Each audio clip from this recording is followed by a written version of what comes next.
Vážení diváci, pozvanie do štúdia Roľníckych novín dnes prijal inžinier magister Daniel Molnár, riaditeľ Únie hydinárov Slovenska, ktorý je aj predsedom Únie potravinárov Slovenska a podpredsedom Slovenskej poľnohospodárskej a potravinárskej komory. Dobrý deň, prajem. Dobrý deň, ďakujem za pozvanie. Pán riaditeľ, ako pokračujú rekonštrukcie chovov nosníc? Koľko nosníc sa chová v obohatených klietkách, koľko v podstielkových chovoch, vo volierach a vo voľnom výbehu? Čo sa týka chovov nosníc, tak my sme už od roku 2018 mali informáciu od zahraničných obchodných reťazcov, že plánujú postupne utlmovať až nakoniec prestať s predajom vajec z klietkových chovov na Slovensku. S tým, že vlastne my sme začali v roku 2018 postupne rekonštrukcie prevažne za vlastné finančné prostriedky. Vtedy v tom roku 2018 bolo zhruba 93% nosníc v klietkových systémoch na Slovensku. A postupne tie rekonštrukcie prebiehali počas tých 7-8 rokov posledných, s tým, že v posledných 2 rokoch 24-25 boli poskytnuté nejaké finančné prostriedky z európskych fondov, či sa podarilo popri vlastných prostriedkoch získať aj externé zdroje na tie rekonštrukcie. A ku koncu roku 2025 sme mali 49,9% nosníc v klietkových chovoch, čiže sa nám podarilo prerobiť viac ako 40% za toto obdobie. S tým, že potom ďalších takmer 42% je v podstielkových chovoch a 8% sa nachádza v voľnovýbehových a v biologických chovoch na Slovensku. Rizikom pre našu sebestačnosť je nárast dovozu vajec z Európskej únie, ale aj z krajín, tretích krajín. Aký podiel tvoria slovenské vajcia na našom trhu? Čo sa týka slovenských vajec, tak dlhodobo sa ten podiel pohybuje v obchodných reťazcoch na rovni niekde okolo 60 až 70%. S tým, že čo sa týka sebestačnosti, tak zhruba 2/3 produkcie na Slovensku tvoria farmy a zhruba 1/3 domácnosti. A čo sa týka celkovej sebestačnosti, tak tam zahýbame niekde medzi 80-90%. Za minulý rok to vychádza predbežne niekde okolo 88%. Čo sa týka toho podielu v tých obchodných reťazcoch, tak v minulom roku mierne narástol, pretože sa navýšili dovozy a tým pádom museli zvýšiť aj vlastne vývozy zo Slovenska. A tie dovozy vlastne narastli dosť výrazným spôsobom, takže ten podiel vo volanejšom roku sa tak pohyboval okolo tých 60 až 65%, čiže na tej spodnej polovici tej hranice medzi tými 60-70%. Bolo to spôsobené tým, že vlastne niektoré reťazce zvýšili objem dovážaných vajec zo zahraničia a takisto to bolo spôsobené aj výpadkom produkcie vajec v prvých 4 mesiacoch minulého roku, keď vlastne ešte odstraňovali na farme Dvor nad Žitavou následky vtáčej chrípky a vlastne tam na tú plnú produkciu nabehli až tam niekedy okolo tej Veľkej noci, v 4. 5. mesiaci minulého roku. A z ktorých krajín najviac dovážame vajcia? Čo týka dovozov, tak v minulosti pár rokov dozadu boli dominantné najmä Česká republika, Poľsko a Maďarsko. A v súčasnej dobe sa to postupne mení a postupne nám narastajú nové krajiny, ktoré dovážajú. V rokoch 2024-2025 výrazným spôsobom narastli dovozy z Ukrajiny, ktorá je treťou krajinou.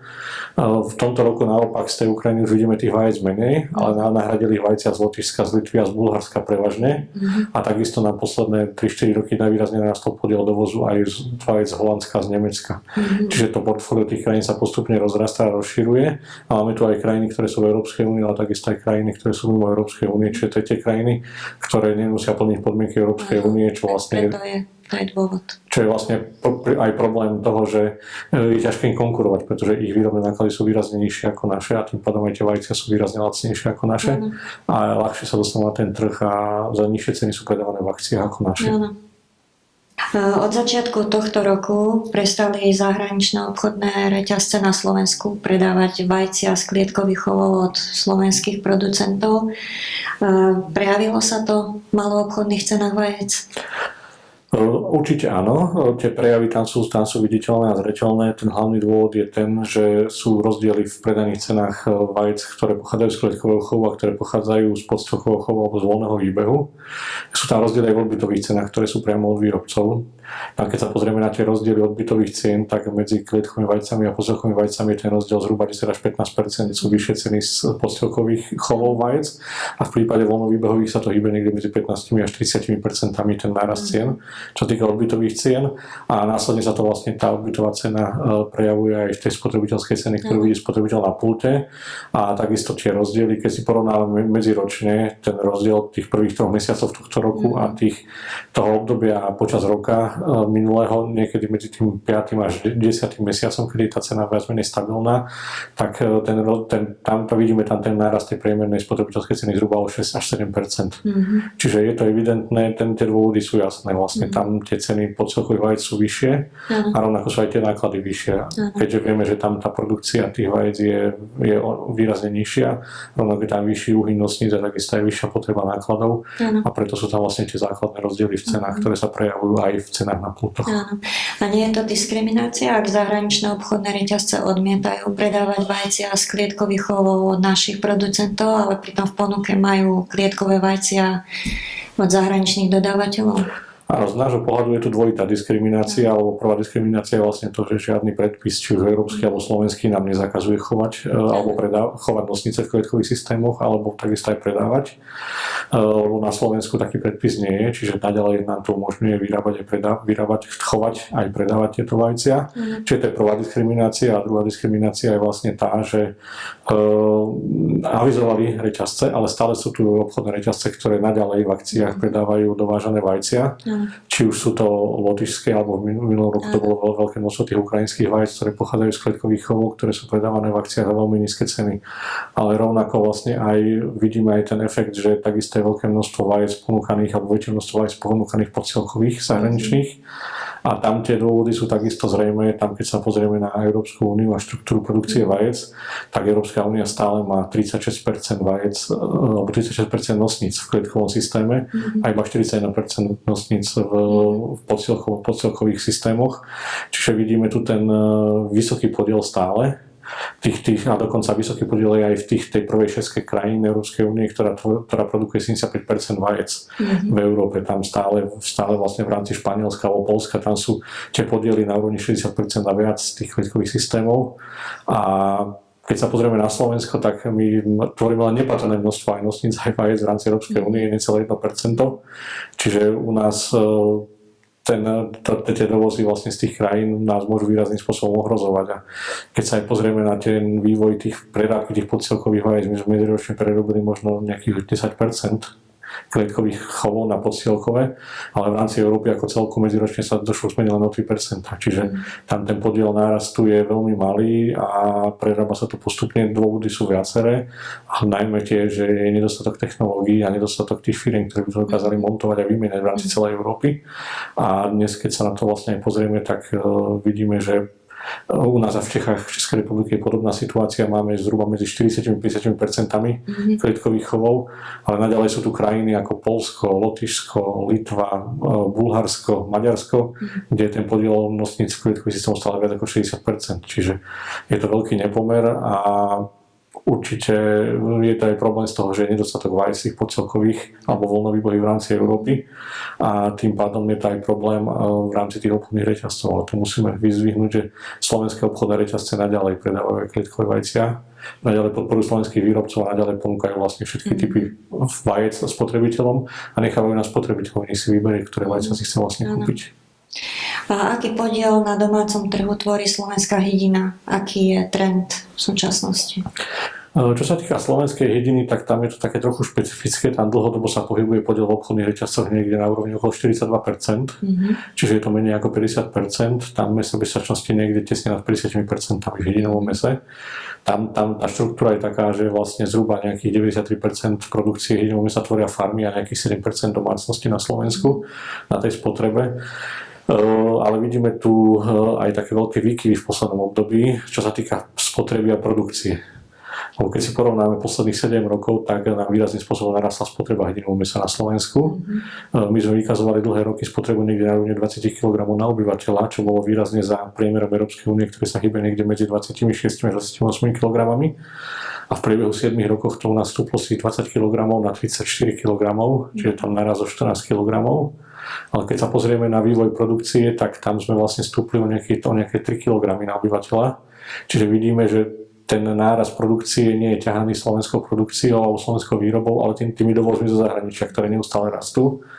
A tam, keď si to rozmeníme na drobné, tak vlastne 3 kg urobili domáca produkcia a 11 kg urobili dovozy na tej spotrebe náraste. Čiže a tie dôvody sú tam jednoznačné. Tá nižšia cena tých dovážaných kvôli dotáciám alebo kvôli tomu, že Ukrajina nemusí plniť európske kritériá a z toho dôvodu je lacnejšia ich produkcia.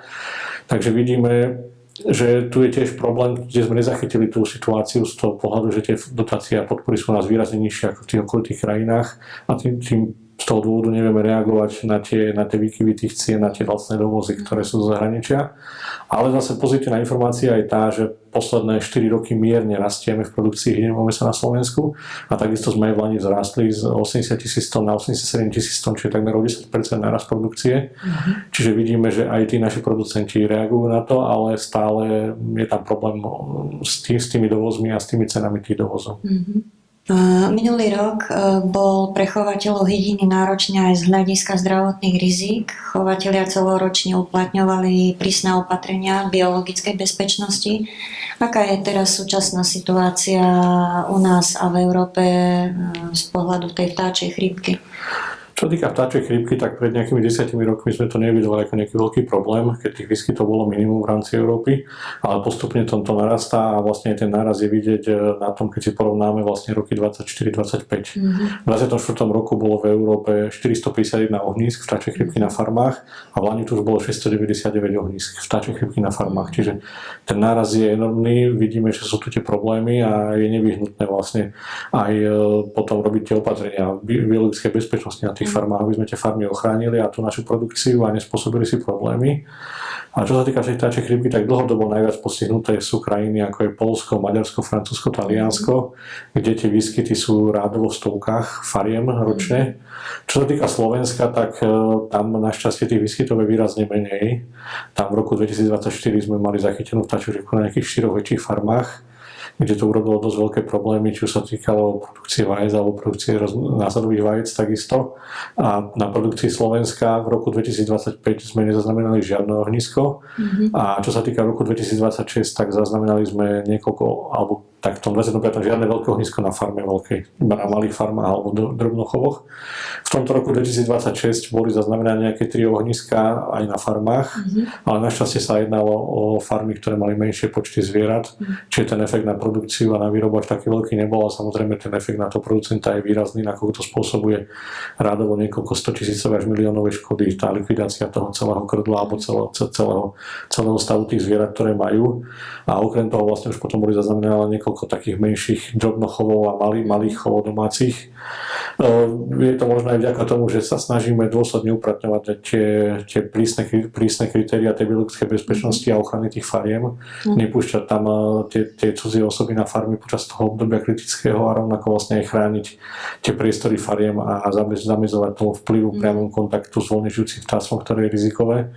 A snažíme sa to čo najviac, lebo vidíme to aj na tých skúsenostiach, ktoré máme, že to spôsobuje veľké problémy, veľké škody a je tam vlastne aj problém s odškodňovaním, že to trvá veľmi dlho a veľmi pomaly a viac menej tie škody sú obrovské a má to veľmi negatívny vplyv, čiže robí to pre nás veľké problémy a snažíme sa s tým vysporiadať čo najlepšie. Ešte na záver otázka, aké najväčšie výzvy čakajú spracovateľov a producentov hydinového mäsa v tomto roku? Čo sa týka tých výziev, tak ich je určite viacero a primárna je vlastne tá oblasť biosecurity a ochrany tých chovov, lebo to vidíme aj v tomto roku, že vlastne tie výskyt tej vtáčej chrípky je výrazný, čo sa týka aj toho Poľska, Nemecka, Maďarska a Českej republiky, takisto veľké množstvo výskytov v tomto roku. Čiže tu je určitá výzva dlhodobá pre nás vlastne čo najviac tie farmy zabezpečiť alebo ochrániť pred tým prístupom tých negatívnych vplyvov. Rovnako sa začína v rámci Európy objavovať teraz aj pseudomor hydiny, ktorý sa na Slovensku objavil tiež na jednej drobnej farme, ktorá na severnom Slovensku, kde je to vlastne v blízkosti Poľska, kde je dosť veľký výskyt tohoto pseudomoru, čiže tu je ďalšie toto riziko, ktoré na nás čaká v tomto roku.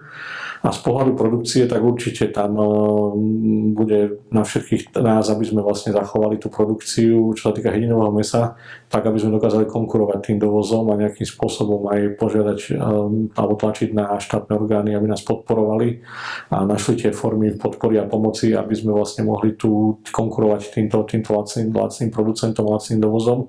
Čo sa týka producentov, tak určite výzva je, aby zachovali tú kvalitu, ktorú majú a vlastne aby sme nemali žiadne potravinové aféry.